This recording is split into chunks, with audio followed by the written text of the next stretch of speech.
Hey guys, I hope you're well. It's this time again. These days are flying by. My name is Nat Rich. As you will know, this is the Talkwoods. And tonight I am joined by a very good friend of mine, one of my inner circle, Matt Brassington. How are you, Matt? I'm all right, thank you, Nat. Thanks for having me along. No problems at all. This is a good conversation tonight, and one we've been planning to have for some time on air. The last time I had a chat like this on air was with Steph Timanti, which I believe you watched as well. Yeah, And yeah, we cried for a bit because it's raw and it's emotional and it's real and it's a talkward, which is an awkward talk about things that truly matter. And I want you to know that I love you and I'm so proud of you for doing this. And you are one of my really close friends. And I'm honored that you feel that you can have this conversation on air with me. We have notes because usually I don't do any planning for shows, but this is a very raw subject, and I wanted to make sure that we go at it from the right angle. Um, because that's what matters to you most. It's your story, and I'm giving you the opportunity to tell it this evening. And I think it's going to relate to a lot of people. And before I kind of go into you a little bit, I just want to say to people who are watching, um, the essence of everything of me showing up at 7 o'clock every night is about being there for other people and also fulfilling my own needs of connection and showing up every night. We're all at home, we're all on our own, or some of us aren't on our own, but we still feel very apart from people. And I wanted to create this space where we can really connect and that we can talk to people and we can just all be tuned into the same thing. And tonight is a bit of a raw story. It's going to be about Matt's version of life that he's been living and the time when he almost ended it and checked out of planet Earth, which sounds great to some people right now, but I promise you, after listening to this story, there is a positive ending on the other side. And there's a reason that we're telling this. So please, if you want to make any comments, do so. Be polite as always. If you are struggling, we'll do our best to support you and facilitate on any answers if we can. But it's just going to be an awkward talk with one of my besties. And welcome, Matt, to the show. thank you. Thanks for having me. I don't know any other way to have you other than to explain this show and to kind of dive in deep. Yeah. First of all, do you want to tell the viewers why you felt like sharing this and what the driving factor is? Oh, yeah, I think it's we. As a man, I live it. I've lived most of my life internalizing my feelings. I come from quite a hard background. I spent a long, long time in the armed forces. I've also done quite rough and ready jobs since leaving the army, being a bodyguard and stuff like that. So I've actually had this perception that I was invincible, and I couldn't be hurt. And I've gone through most of my life being quite blasé about some of the topics that we're going to talk about, some of the things that actually trip me up, actually. And I've come from a place where I was quite happy-go-lucky, a bit of a clown, not a care in the world. This talk about invincibility, just suddenly being hit one day, and like the breath being taken out of me, and going from this place of euphoria up here to absolute despair, and deciding to possibly take the final decision. And it's from this catalogue of events that happened over the last 1.5 years, I think, since that day down in the ministry. Been on quite a roller coaster, and I'd like to share it because it's I think it's important that people realise that it can happen at any time, can happen to anyone, and more importantly, it can be triggered when you least expect it. When you're actually at your best, you can just fall. Yeah, you can indeed. And I want to congratulate you on your courage, because we have talkwoods all the time. Everybody knows me for having deep conversations. That's what that's my tagline. And we've had many a conversation that has come up over the last year that has gone back to the point of where you thought about taking your own life, because it's not just one area of your life. It was connected to so many areas of your life, which we will go into here with the kind of list of where it went, because I want to show people that it affects every part of your life, and you can't really try and find a place to hold on to it when it feels like everything's gone. So I wanted to kind of put the headings on what we're going to kind of over discuss today. I think we're going to go on for a long one, but we can definitely go on this. But there was some notes that Matt made. I asked him to put together an idea of kind of how he felt about the situation, just so he could get it out of his own head and onto paper. And he came up with a list, which goes like this. There's a fallout with a best friend. There was a loss of a great friendship. Another one. There was accusations of drug taking and selling. There was poisonous friends and their comments. His mum's got dementia. So there was a lot of child abuse around that was actually forgotten. So he couldn't do the healing part on that, essentially, with his mum. There was obviously the lockdown. He created some goodbye videos for the kids before he decided he wanted to take his own, as he was deciding to take his own life. There was then a loss of a job, spiraling depression and lack of self-worth, drug abuse, speed, amphetamines, weight loss, and energy changes. Then things started to take a turn for the better, which we will get onto, but I wanted to concentrate on the spiral. Whether you're spiraling up, spiraling down, you're living, even though sometimes it doesn't feel like you are. And you won't be the only person with this journey, Matt, but it's very particular to each and every person. And this is what we have to honor and respect with everyone, is that what gets them there may not get other people there. And that doesn't make any of it invalid. It makes it all the more interesting, because everyone's got their own story to tell.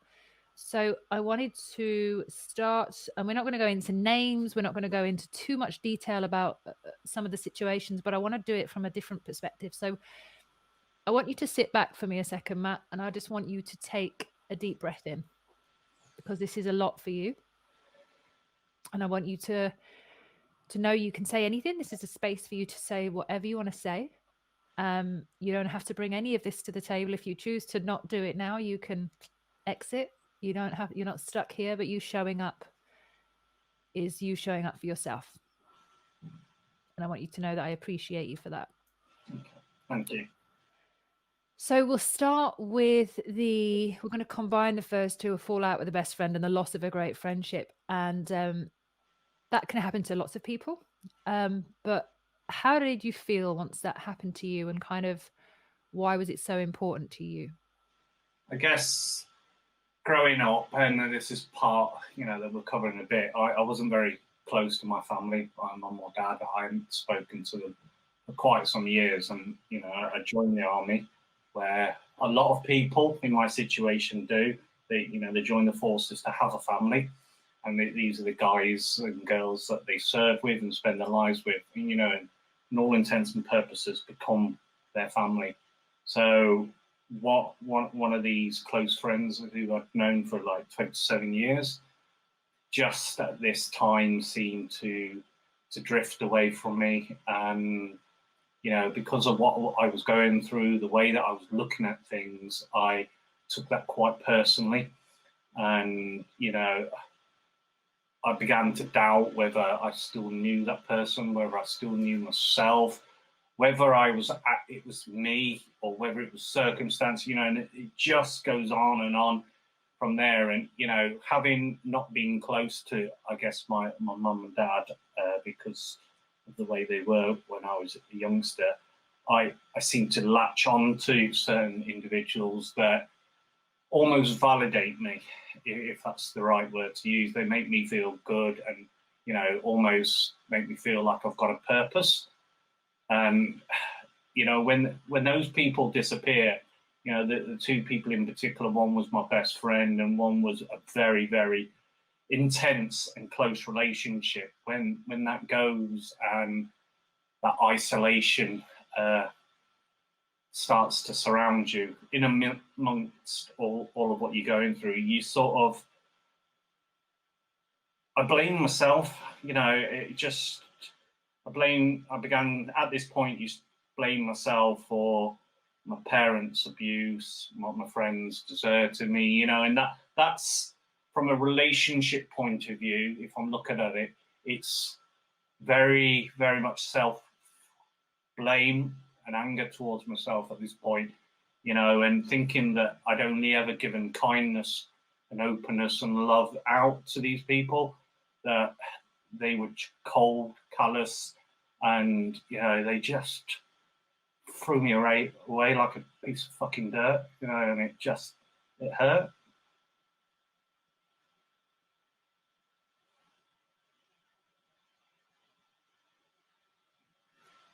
You're on mute.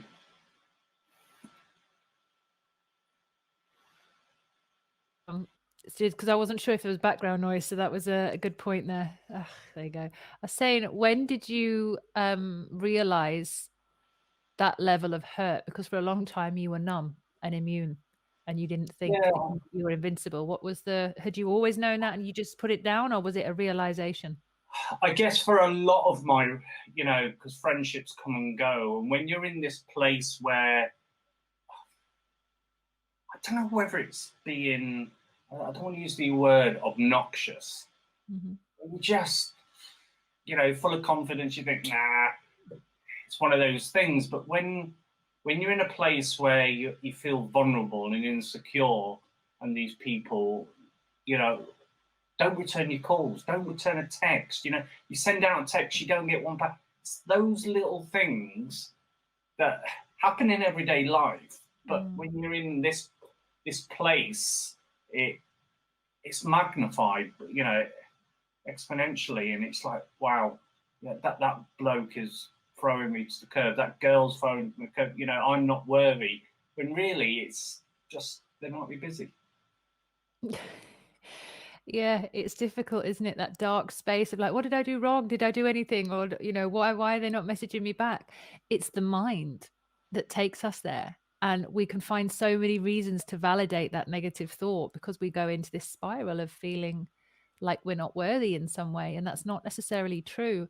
But that's the first step of a spiral, is the feeling like you're not loved by I guess in this particular two instances, I've always been quite guarded. So when you're not, and when you let your barriers down, when you're trying to give out, and then this happens, the immediate perception is, why fucking bother? Why give yourself out to people if they're going to treat you like this? And it's weird, because two different times this could have had different results, but it was just this moment. It was, oh my God, I've never lied, I've never been deceitful, and I just feel like rubbish. Mm-hmm. I want to ask you about something you just said then, and I like to go into these areas because I used to say to myself, when people would annoy me or do something, I used to say, I've been really nice to you, I haven't lied to you, I haven't done anything. And I had to be honest with myself and ask myself, had I actually lied? Maybe it wasn't specific to them at that time, but there were times in my life when I lied, that I had to take ownership of those points, at the same time as trying not to blame others for my situation, and at the same time trying to keep my head above water and find a reason to live. And it just sometimes our reflection with other people, when it's harsh, really harsh, gives us the harsh reflection of ourselves, and that gives you more a reason to take the next step on the spiral down. And I'm so proud of you, because since I've met you, there's been an incredible amount of ownership of your flaws. You called them a few times to me. And when we're on the floor, by the way, we can only get back up. Like, it's great on the floor sometimes, because it's where we need to be sometimes. So I don't look at it as a negative. But you have grown a lot because you've now, and I always make you do this, and I'm sorry I do it, when I always say, oh, look at the other person on the other side, and I always make you look at the full circle of your situation. How do you think, because you're a new Matt, that's what I'm going to call you, is the new Matt today, is a big difference from what you were like before. And some people might still be in that space. How do you feel now, knowing that you have a role to play in a lot of those relationships that caused you so much pain? I think one of the points you touched on about perhaps lying, and I think the worst thing that I could be guilty of that I'm trying not to be now is lying to myself. Lying, saying that it's everybody else's problem or everybody else is to blame but me. What have I done wrong? Or you say stuff to people when really the first person you should look at is yourself and kind of go, am I doing the right thing? Am I being a real representation of myself? Because that naturally emanates from you. If you're trying to be honest, don't say something to get something. Just say something because you want to say something. And it's really weird saying that now, but I felt the old me used to not necessarily lie, but used to say things because I wanted a reaction. I wanted a certain reaction. I wanted people to like me, so I'd say something they'd like, as opposed to just saying how I felt. And whilst that doesn't make you popular, you're being true to yourself. So I guess Matt 2.0, a little bit more honest with himself. Yeah, definitely. And you're more relaxing yourself by doing so, because it's not an effort to be you now. No. Whereas before we're all the same. We're putting up that facade, or we're having that experience where we're constantly trying to be something or get something or do something. We're not being us. And that takes energy, man. That's like intense. Yeah. So I want to jump on to, and we won't stay here for too long because we've got quite a lot we want to go through, but something I didn't know about you until kind of, I don't know, a good few months in, is when you casually dropped it in the hat, that your mum has dementia. And she doesn't remember anything. And I was just like, I didn't even know your mum had dementia or the trauma or anything. And it kind of came out in a truthful story, but you like slid it into our conversation. There wasn't like, oh my God, this is it. You kind of like just dropped it because you were dealing with it, but I don't know if you knew how to share it. And that was difficult to see because obviously that's one of the worst situations. But can you go into that a little bit for us? Yeah, I mean, to put some context behind it, my mum's quite small, barely over 5 foot, Asian background. She used to abuse me as a child physically, to the point that, I've been physically marked, scarred, cut, beaten and stuff like that. So as part of this chapter of my life, I wanted answers. I wanted accountability. And I'd gone through some sort of help with Mind, the charity, and God bless them, they're really good at what they do. And I wrote some letters to both of my parents where I'd forgiven them, which takes a lot. Forgiveness takes a hell of a lot. And the response from my mother at that point was that I deserved to be beaten because I was a bad child. And as a 30-something-year-old man, as I was then, I was like, fuck you. No, because I've got my own kids. And I said, you just don't treat anybody like that. You don't treat kids like that. You don't treat anything. And I felt all this anger towards her. So when I found out last year that she got dementia, one of the kids told me, I felt robbed. I felt really robbed because this woman now doesn't remember the immense pain and problems that I can't hold her solely accountable, but she's a contributing factor to a lot of the way that I was, and I felt like I'm never going to get that apology, and it hurt. It really. I mean, that is one of the catalysts in everything that's happened. Is that this bitch doesn't remember the pain that she caused a 13, 14-year-old boy. And, you know, she quite casually last year said, you know, was asking me about these tattoos on my arms. You know, I've got tattoos, you know, some Japanese tattoos, and I desperately wanted to tell her, well, actually, those tattoos cover scars that you cut, you know, where you'd cut me and where you'd stab me. And I just, you know, they're things that I look at knowing that behind all of those angry faces is pain, and that there was this fragile woman in front of me who hadn't got a clue. And, well, I just have to accept that I can't do anything about it.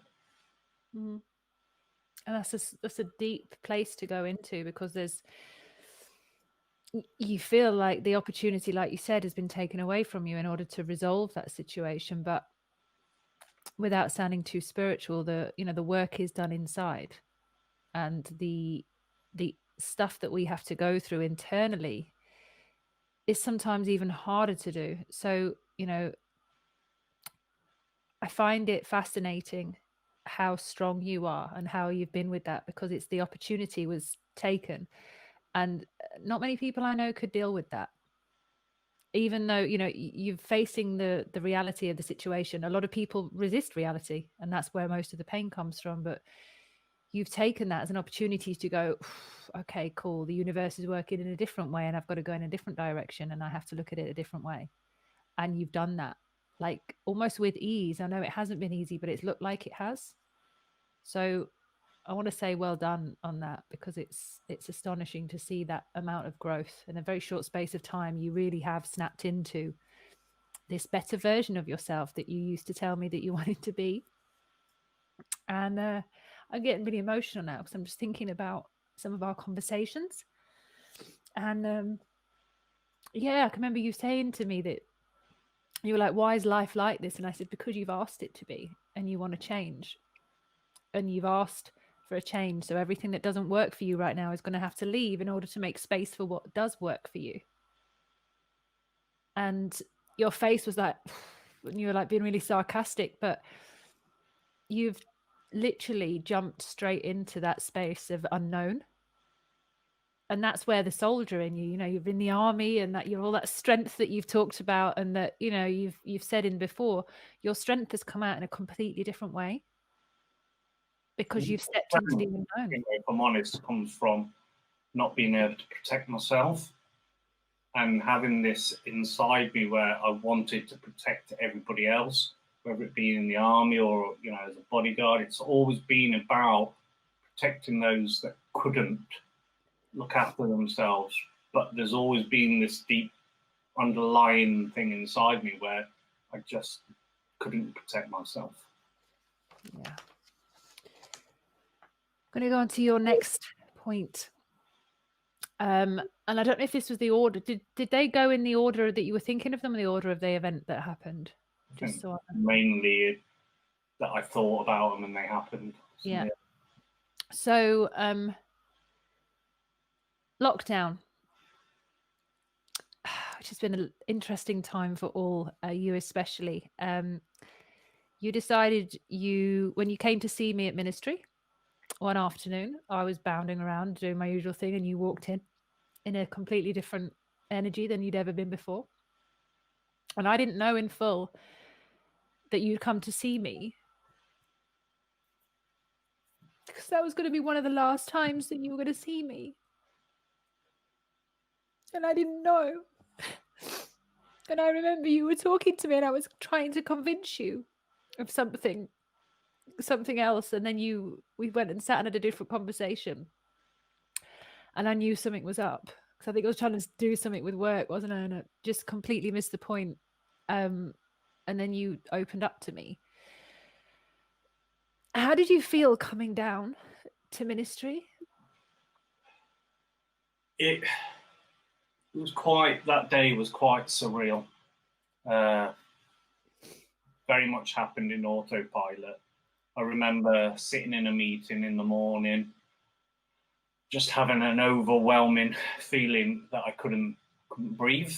That there was a pressure on my chest, and felt really claustrophobic, and my head was spinning, and I needed to get out of there. And I remember leaving there, and I just had so much going through my head. It's like everything that I'd repressed for God knows how many years, just it was all swirling around, and it was like I could see it in front of my face, and it hurt. It hurt my head, and I had terrible migraine, and I was like, I just want to sleep. I just don't. That's it. I've had enough. And I remember on my way to you, I sent 2 text messages, one to my mother and one to my father, and just saying, look, you win. It's I've had enough. Don't be absent from the kid's life. Make sure you're there more than you were for me, well, stuff like that. And I came to see you because I needed to see you before I was going to do what I was going to do. Well, I'm glad that you did. I'm really glad that you did. And I remember seeing so much stress on your face, and I didn't know what it was, and you were trying to explain to me. I remember just sitting there looking at you, not really knowing what was going on. And I'm not a therapist, and I don't proclaim to be, but I knew you needed help. And you worried me that day. And I can't even remember much of the conversation. It was just more of a feeling experience. But then was it that night that you went home and recorded the videos? Yeah, pretty much. I sort of already had in my mind what I needed to do, and there was more that happened that evening, but I recorded the videos because I didn't want anybody to think that they were to blame. I just wanted to check out. Mm-hmm. I don't know. And when we say recording the videos, he recorded the videos to his kids, to explain the situation and to do what he felt was necessary. But luckily, you didn't need to use those. But can I ask you kind of what made you decide to live? What was it that kept you going? Oh my God. It happened. One of them, I don't want to say which one because it's a hell of a burden for them to have. Mm-hmm. I was in maybe the last minutes of before I was going to shut my phone down. I was going through some pictures, and I was prepped. I was ready to go. I'm quite methodical like that, and just went to switch my phone off, and I received a text message. And in the back of my mind, I was like, you can't. You're not hurting you. You're hurting them. And wherever you think you are in your life, things could always be worse. From where I was, I felt that I had failed them. And there was a part of me that was like, no, you need to make them proud. And you need to do that from a place of strength. So wherever you are right now, pick that point in the future, you fucking get there. Because these are the only 2 people that matter. Nothing else matters in the world. So that was a catalyst for that. Well, to whichever one it was, good on you. I've met both of your kids, and they're both fabulous. really well brought up kids from you and your ex-partner. There's some magic there in both of them, and I can see why you stayed, very much so. After that decision of staying, I'd love to say that it got magically better. It didn't, as life always does take another curveball. You lost your job. Yeah. Middle of lockdown. Which was tough. Really tough. I lost a purpose. You know, you gain one and then you lose it. You know, this particular time that I'm drowning. And you know when you come up and you get some air, but then you get hit by another wave and you go back down. And all you are doing is surviving every wave. Mm-hmm. And you are still drowning. You are not floating at this point. You are drowning, because with every breath you take, you exhaust that air supply and then you get hit again. And this is what was happening at this point. This particular 6 months to 8 months was wave after wave after wave. And that's how it felt, you know, and you kind of go, oh, fucking give me a break. But losing the job, you know, you're at home, you're on your own, you're feeling isolated, and then you lose your job. You lose your livelihood, your reason to get up in the morning, you know, your worth has gone. Yeah. It's what you think has gone. I understand why you think that, and we've talked about this before, realizing that your worth is somewhere else. Yeah. But sometimes you do have to lose what your identity is wrapped up in order to be able to see what is really there. And, you know, one of the biggest things for me that I've noticed with myself is I used to earn a lot of money when I was younger, always spending, always doing things I shouldn't be doing, but always made it financially. And then there was a period of my life where I stopped earning money, and I used to really struggle and be like, why, you know, and it was, my identity was wrapped up in false things like, you know, Ibiza holidays and like nights out and weekends. And when I had no money and I had nothing else, I started to realize who I was without money, and I needed to improve in many ways. And I know that by my own reflection of not having money, like I can do life skint. If I'm skint for the rest of my life, I'm good skint. I can do skint very well. Like, it doesn't define who I am. And I remember, I think you also coming to that realization that you're not your money and you weren't your job at the train, you know, the train company. And I think that light for you started realizing that there's something else that you are, and it has nothing to do with the train job you had. You look like a train driver with your hat on today. But you then went into drug use to try and avoid the feelings that were coming up for you. A few times I called you and I was like, and you were talking to me. And I was like, something's not right here. And you hated the fact that I called it. You were trying to hide on the phone. But do you want to tell us a little bit about that and kind of where that got you? Well, you know, I've never been impressed by drugs. You know, being in the forces and, you know, even being in, you know, the music industry, like being surrounded by it, it's just didn't float my boat. But then it started off really innocent, all of this spiral with the drugs.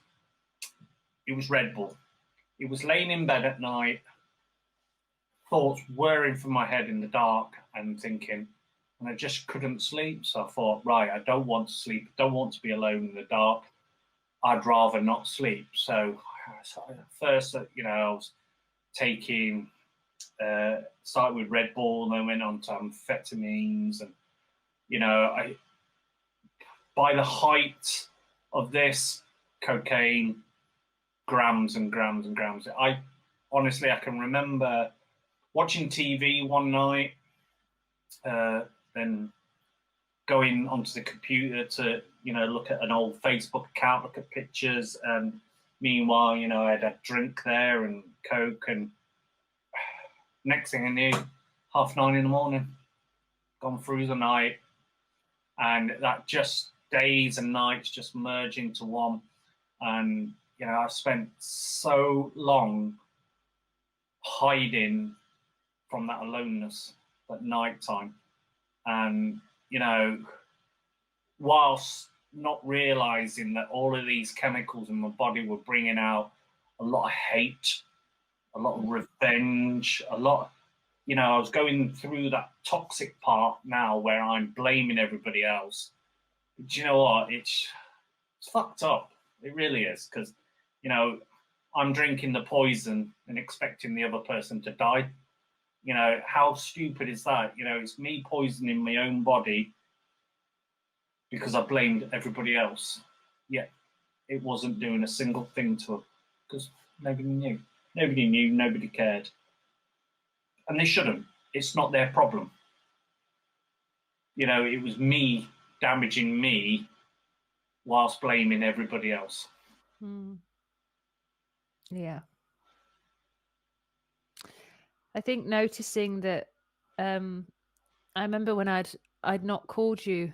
I think I'd called you. No, sorry, I'd called you, and I remember your response being like, "Oh, you've called me." I'm like, "Yeah, why?" And you were like, "Oh, I don't know. I just didn't think you'd call me." I was thinking, I'm your mate. Why would I not call you? And that really helped me to see where you were without me knowing the full depth of it. Because there'd been a few times when I called you and I knew that you'd been taking coke and I'd been pointing it out. But once I'd put the phone down, I had got on with my life and I'd done other things. But your sheer response of surprise, the fact that I'd called you, made me think that there's something else here and that there's a different level of loneliness that you must be feeling to be surprised by a friend calling you. Yeah. And it's just a call. And I think we stayed on the phone for ages that night, but you were like, it was thirsty for you to have that connection. And I think a lot of people, we don't call, we WhatsApp. And it's not personal. No. A text message doesn't convey that, and you know what? It's really interesting what you said. Like your phone call caught me out of the blue. It was, wow. It was 2, 3, 4. However long it was, but it's another moment in your life that you just rung a friend, but to that other person on the other side of the phone made a world of difference. And all I can say to anybody who's in, being in a position where I am, your phone makes outgoing calls as well. Pick it up, speak to a friend, because they might not know.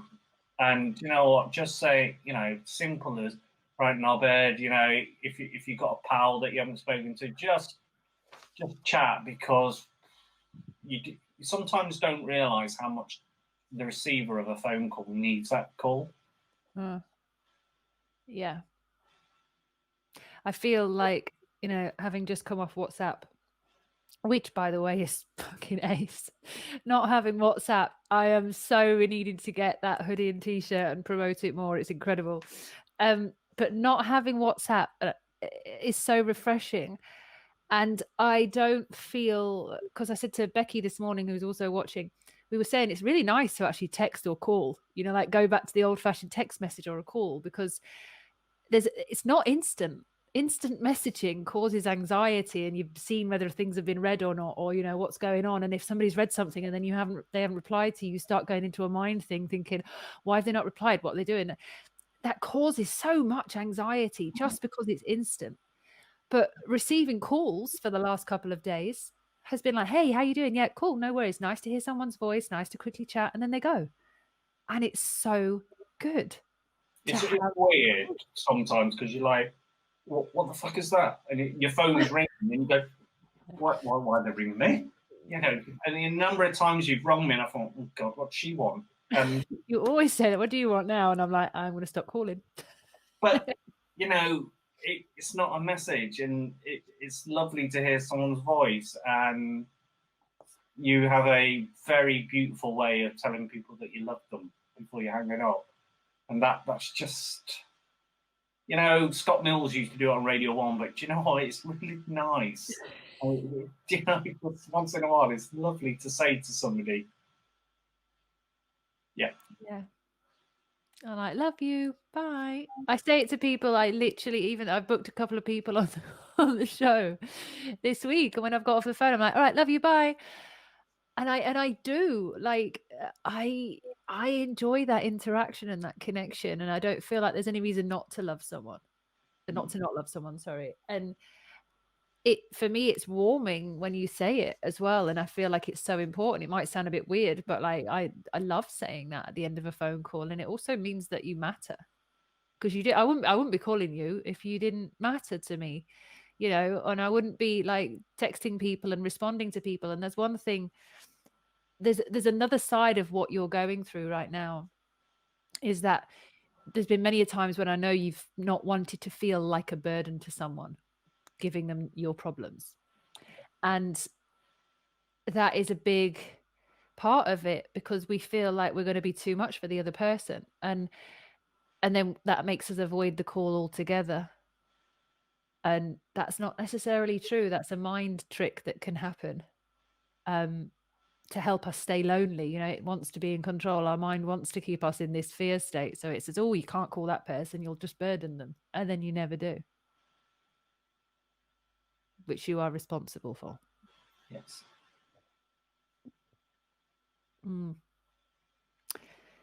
There's a part of your journey that has been transformed because of your ability to be a great dad,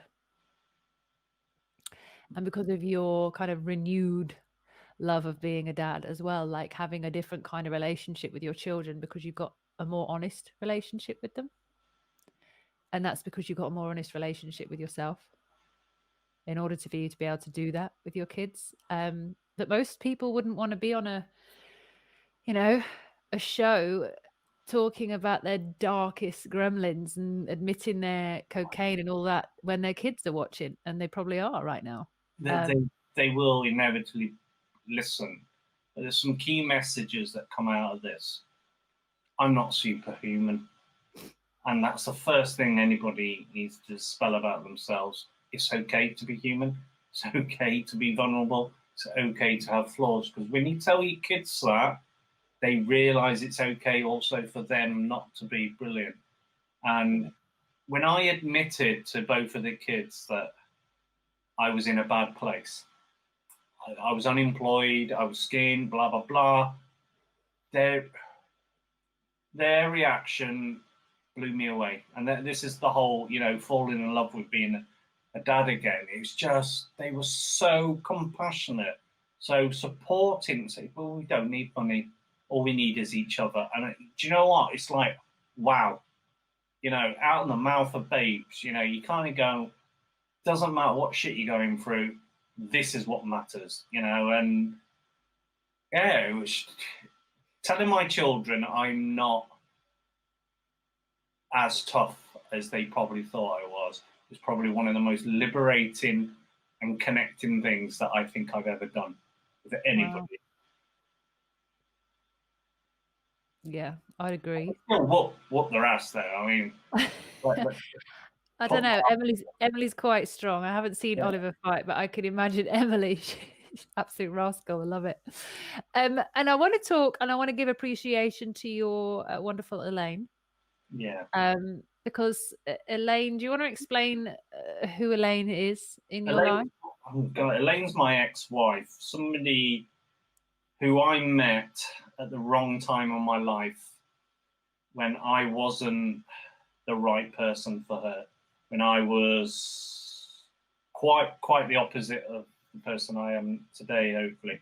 And she had shown me nothing but love, and in return I gave her hell, and I was horrible. But over the last couple of years, we've fallen out. We've been to some very dark places. But in the midst of all of this, she's the one person that I did not expect to come forward. Her and a wonderful partner, Mark. The compassion and kindness from what I would call the enemy was unbelievable. Last person I would have expected. She's been instrumental in the support on the upward journey with the kids, and more so, it's really nice. It's out of that darkness that something beautiful is coming. I went to spend the evening with them last night to finally put some skeletons to bed, or whatever the phrase is, and we had a lovely evening. And those two, Mark, who's a partner, they've shown so much kindness. It brought a tear to my eye last night, and cried for ages. But I was just like, I could feel the warmth, and that was kind of nice to say. I'm reaching a milestone in my own recovery. That's quite good. I love it. And I love the honesty and the fact that you can admit that, because a lot of people wouldn't go there with their ex, or wouldn't allow their ex to be seen in such a beautiful light as well, because we like to do the revenge. But you've nailed it on that. And I was really not surprised to see this, because I can't really say that being your friend, there's been loads of slagging off of Elaine. It's, to be honest, very rarely mentioned, because I feel like you knew your role before, so you couldn't really kind of blame her now, and you've never been really that derogatory, if at all, regarding Elaine. So this ownership part on here really made me smile, because it felt something. It was a surprise to me. Well, it's not for me to badmouth the mother of my children. Yeah. To anybody. She is a fantastic mother. We just wasn't suited. So, I'm not going to badmouth her to anybody. And I'm very sure that she doesn't do the same. We've brought up two wonderful crazies, and she has them 98% of the time. Yeah. So, if she's not getting an MBE at some point, I'll be very surprised, because you've spent 2 days with them, in a typical weekend. And, Emily's supersonic, and, she has batteries made by Tesla. She must have, but she doesn't stop. Whereas Elaine has this. She reminds me of me when I was a kid. She's beautiful. I want to move on before we kind of close for the show, and I want to just, obviously you've got a new job now, which is great, and it's given you a whole new kind of sense of purpose, but not attachment to it, which I might add, which is great. But you put here, I'm going to read this out and then we can discuss it briefly. But you put realization that I'm hurting myself only, like drinking the poison and expecting the other person to die. Making a promise to myself to be the better person, learning that being good is not by doing good. It's about showing the good that is already in me. Each morning, talking to a pic of the kids, making me pledge to make them proud. I'm starting each day by making my bed, which is the first task. The mind map of my route to a better me is health, happiness, success, and wealth. And this is a list that you've devised yourself. So I'm going to skim over it and then we can talk about why this came in and obviously where you are now. I see the difference, but obviously people don't know you yet. So number 1 was a balanced diet. I think we're still working on that, actually. When I come to your house, all we do is eat fish and chips and takeaway. So we need to change that bit. Maybe that's my problem and you've solved it. But other than that, balanced diet, staying off the drugs, no midweek drinking, spending more time with the kids, keep in touch with friends, get more sun outside time if you can. Sorry, Boris, but we've got to do it. Get into employment properly, build on your qualifications, enhance your communication and your leadership skills, invest in a pension, save a percentage of your wages, and avoid toxic people. So, there's a few more here. Self-love before dating, which I think is an A game one to go for. Build a relationship with my family, build a relationship with friends, run 3 times a week, reach 89K weights, and train 3 times a week, and run 10K by March 2021. So, how are you getting on with your list? Well, I'm midway through dry January. Yeah. Probably the worst time to have this interview. There's always a good time for a nat chat. It's never a bad time. I'm probably not investing in a pension, but I'm investing in myself, which is going to have far better dividends. Well, since being in full-time employment, I've stopped all the drugs a long time ago. All of this came about August, September time during a walk, and I think to put some context around it, I spent hours and hours out walking, talking to myself and telling myself off.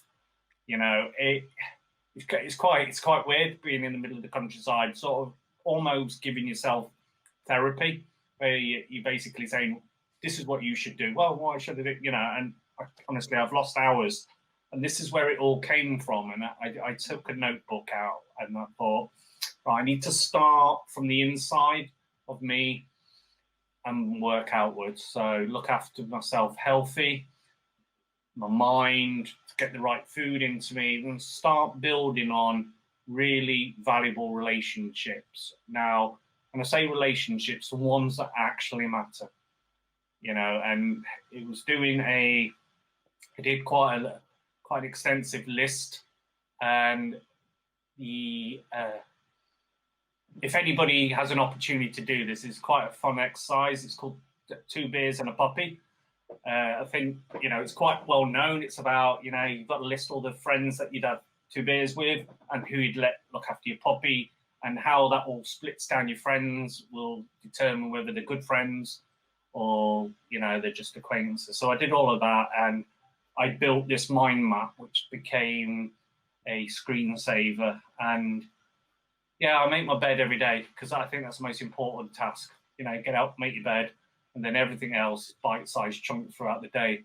And at the end of the day, if you have a shit day, got a nice bed to get into. So I love the 2 beers and a puppy. Where do you even hear that? I remember when you told me, and I was like, oh my God, I'm going to do this. I found it online, and I think if you have 2 beers with somebody, but you wouldn't let them look after your puppy, that means that they're okay to go out with, but you don't really trust them. If you let them look after your puppy, but you wouldn't go for a drink with them, it means that they're boring but reliable, and your really good friends are the ones that you go out and get smashed with, but look after your dog. And I substituted puppy with children. So that's a good one. So for those at home, if you want to just play that back and do that challenge, that might cut some slack out of life. It might give you a really good, clean perspective on who deserves your time and who you really need to be having around you in this crazy world that we live in right now, because it is batshit crazy and everything is being challenged. I will say it every night that that great rug that we swept everything under has gone for a walk, and everything we have been avoiding is now here to be seen, to be felt, and to be understood. And you have been sweeping under the rug for a couple of years now, Matt. Yeah. And I'm so proud of you. Come so far. And it's your ability to be honest as well. And it's also one of your talk points, if I'm honest, because what's key in all of this on your route back up, don't get rid of one addiction and get another. So if you're going to give up smoking, give up drinking. If you're going to give up drinking, give up porn, give up drugs, give up negativity, give up all of that shit, and then start afresh. And do you know what?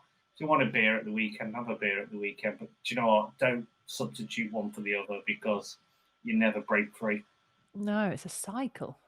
A really crap one, but it's a cycle. So, Matt, for anybody that's listening to this or watching it, What would you say from a man that has been in this situation and that has understood what you've understood and felt what you felt? What do you feel that you can say to somebody who may be either on the brink, in that, just coming out of it, or somewhere along that timeline that you gladly shared with us? I think that people need to accept that things are going to go wrong. Things do go wrong in life, and that's not the be all and end all.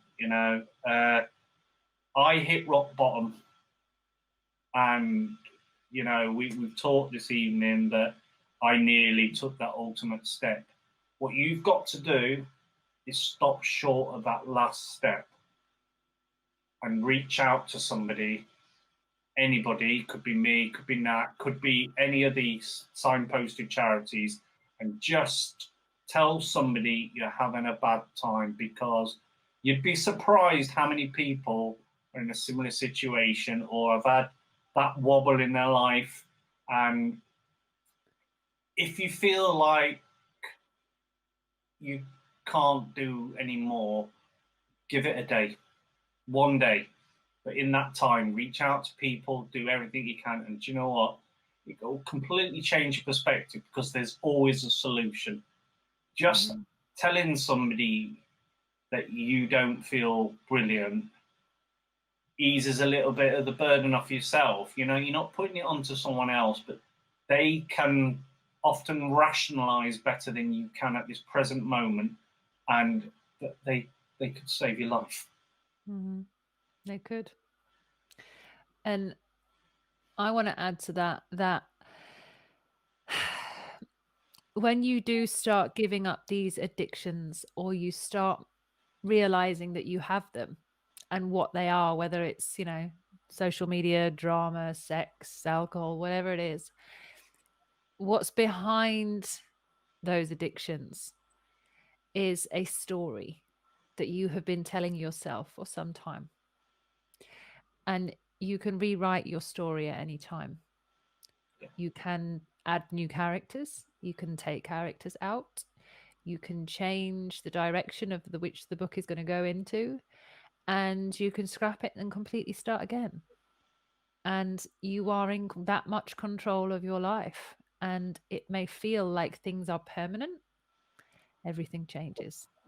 I think one of the key things as well, and I mean, you're the biggest advocate I know of this, get the fuck off social media, honestly. not YouTube, not YouTube. No. Even if it's, I did this for a week and I advise people that I work with to do it for a week, the world doesn't change. Although you might fall out of touch with what's happening with Trump or what's the latest thing with COVID. I came off Facebook, and unfortunately I'm not posting on Instagram. I felt so much better, because what I'm not doing is importing everybody else's shit into my life. I'm being present in my own life, and I'm inviting the people that I want into my life. And also I've got that capacity within my own life to go into somebody else's. So whilst I'm not checking my phone, I'm checking in with someone. And, whether it be just interrupting a busy business meeting like I did this week to just have a 5-minute FaceTime with Emily so she could show me a hamster. Do you know what? That's the shit that matters. Not who's following who's doing what. Get off social media, get away from toxic people, and just show yourself a little bit of love. 5 to 10 minutes a day, easy. I love that. So true. And yes, I am a big advocate of being off social media. I love having a YouTube now, but it's because I've only got one channel. It's not like multiple notifications coming into my life.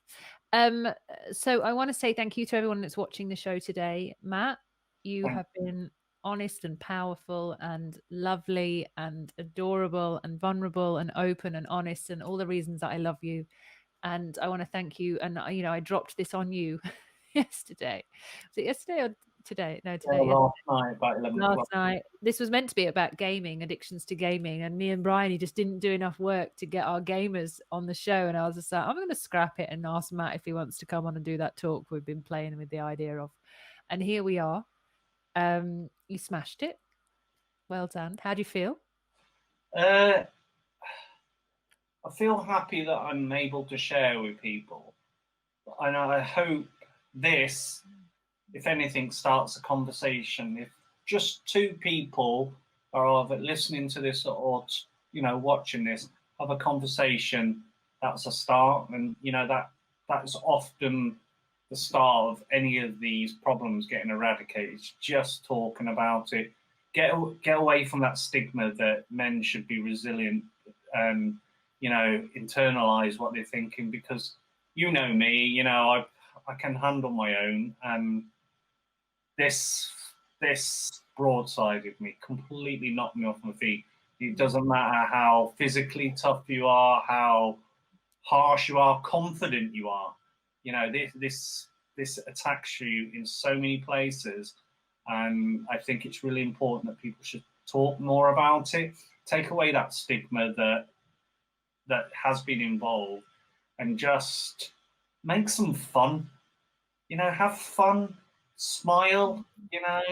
Fuck this COVID. If anything, it just gives us an opportunity to pick up the phone and talk to our friends and family, and just concentrate on what matters. Yeah. Oh, and Dean, thank you very much for listening. Yeah, we've had some, Deanna. yeah, we've had some lovely comments from really people. You'll probably be able to read back through all of those. And I love doing these shows. I really do, and I'm being disciplined, and I'm showing up every night, and I don't have anything else to do.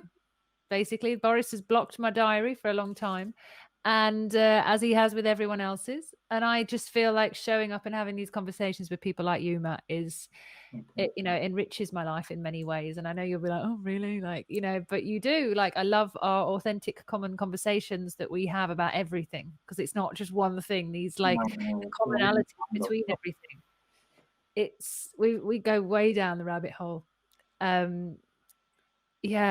It's beautiful. But I want to say to everyone, I'm co-hosting a channel on a brilliant kind of big day on the 31st of January. It's called the Great Connection Festival with my friend Adam. It's all about this kind of stuff, and tapping into who you really are, and digging into your feelings, and really reconnecting. There's loads of cool stuff. There's yoga, there's music, there's deeper conversations, and there's loads of cool ideas. So there's a link in the description below if you want to check that out. I have had a Telegram channel for a long time on Telegram, but now everyone's jumped on it because they're off WhatsApp. I'm just recruiting more people. If you want to reach out, I'm going to post the shows in there and a few other bits and pieces, kind of behind the scenes of what I'm up to, and kind of reaching out. If anybody wants to connect on there, you can do so at the bottom. It's been wiggling along the bottom. Matt, if anybody wants to reach you and reach out and say something, where do they go? What do they do? Well, firstly, they get in touch with you. So if anybody wants to talk to me, am I going to be your filter? Am I your receptionist? I say I'm not on social media, but I am on. You can Google OLEM _DJ. All my links are on my link tree. By all means, get in touch with I Am Sound. But I'm here to talk, and I'm by no means an expert, but I've got a set of ears, and all it would take is somebody to ring me and say, I want to talk about, and all you'd get from me is, I want to listen.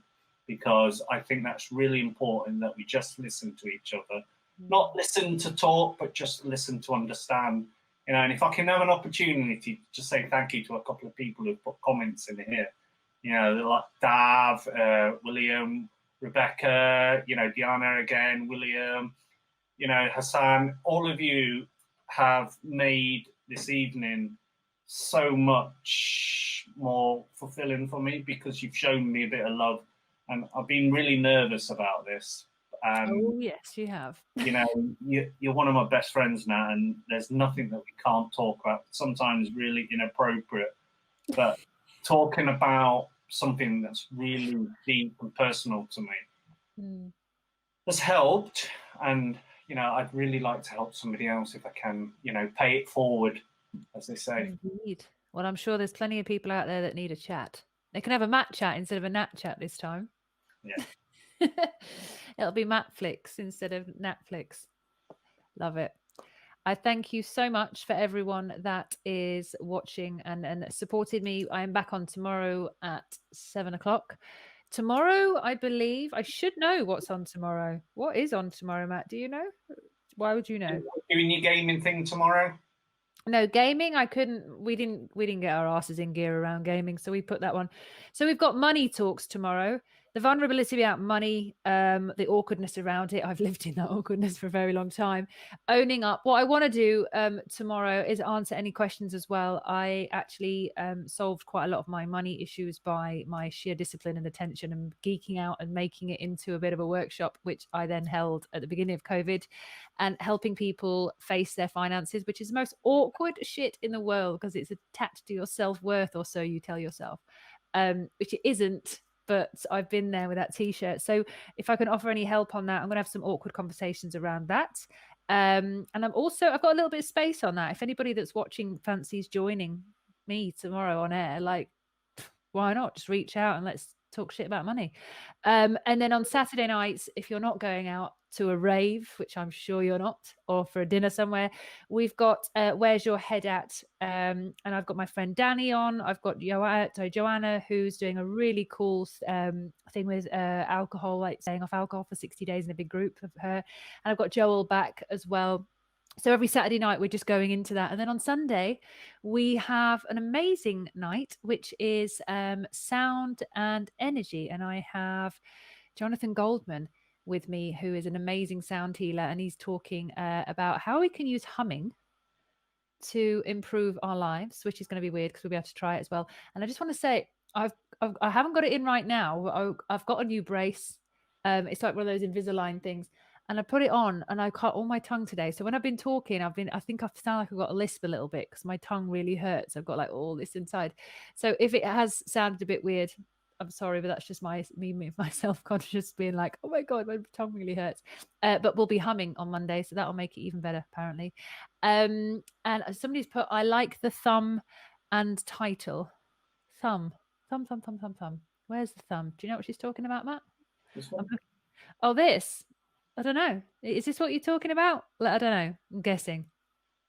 She'll message in a second. But we will see you tomorrow at 7 o'clock, same time, and get whoever you want to join it. I'm not sure anybody else is doing anything. Just get more viewers and subscribe. If you haven't subscribed already, I'm sure you have. But if you haven't, subscribe. I'm almost at 500 subscribers on my channel, and we're jumping up on I Am Sound as well. So make my day and subscribe. Love you all. Thank you so much. Bye for now.